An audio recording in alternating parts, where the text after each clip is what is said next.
Hi, this is Steve Walton with Tropic Heating and PatioHeat.com.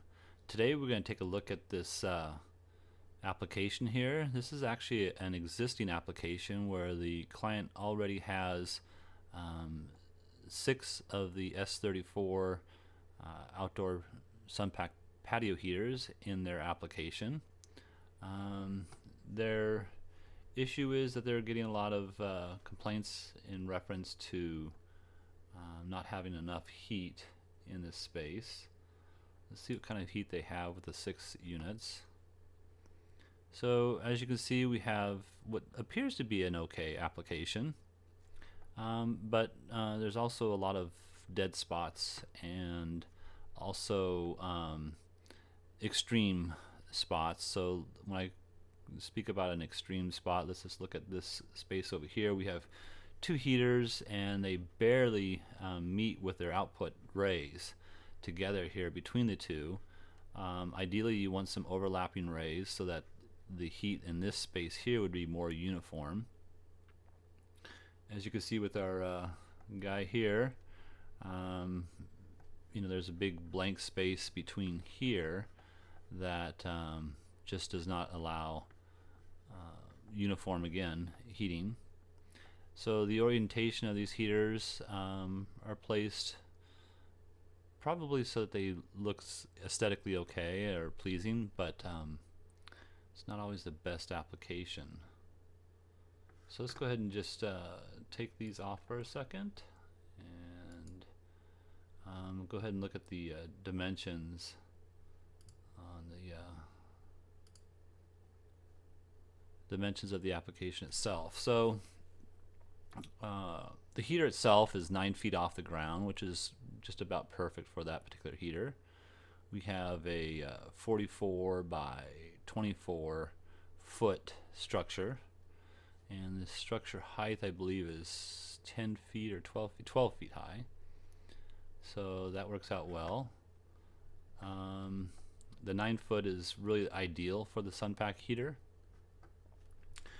And the recommendation that I have for this type of application, I use the a multiplier for the square foot, and when you times 44 by 22, you get approximately 9 heaters.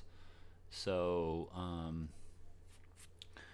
being that this is a square rectangle patio, let's call it, I wouldn't want to put 9 in here because it wouldn't look right. And you also want to look at the physical footprint of the heater itself.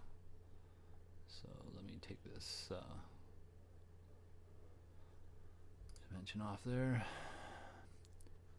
So the physical footprint of a heater is roughly a 10 foot by 12 foot, so it would be 12 foot this direction and then 10 foot this direction when mounted approximately 9 feet off the ground.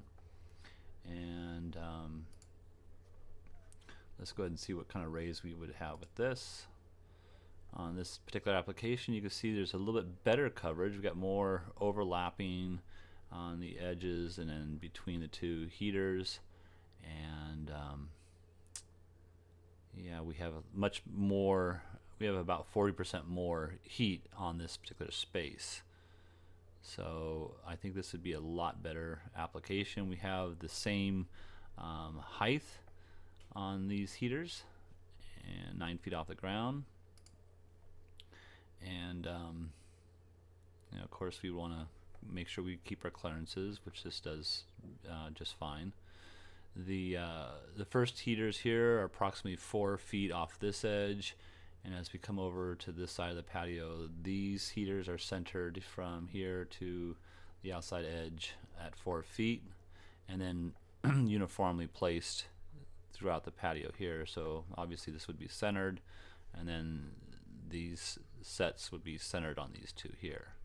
I think they're approximately 10 feet distance apart, so 8 almost 9 feet apart. And I'm just doing that based on the structure itself and what we have to work with. So now we may not be able to mount directly to some of these structural beams up here, so I don't have the exact dimensions of these beams running this direction here. So you might have to just connect this bracket directly up here, maybe block it up here in order to make that connection. And I believe the center point, let's see here, to the outside edge. Oops, sorry about that.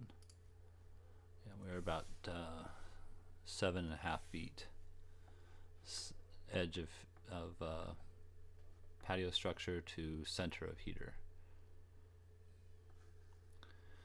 So there's 2 of these structures. I would recommend this in both of the different structures, and I think you'll have a lot better application. There are a couple of cold spots. Obviously, we have, you know, the space between here. So if you're physically standing here, now you'll receive some of the heat on your body in the center here, but you will you would want to be like into this ray itself. You know, as the way these heaters work is these are producing light waves. So if you're physically outside of the light wave, like she is right here, then you're not going to appreciate the warmth of the the output of the heater. So you physically need to be in that ray. Now you will feel some of the warmth, but if you're not in the ray, like you can see this gentleman here is half in the ray and half out of the ray. Well, that's going to be a warm section of your body, and the other part is going to be a little cooler. So it's just like if you were in the shadow of the of a building from the sun, and then you stepped into that sunlight, you'll feel the warmth of the sun immediately. And that's the way that these heaters work. Same light wave infrared as the sun.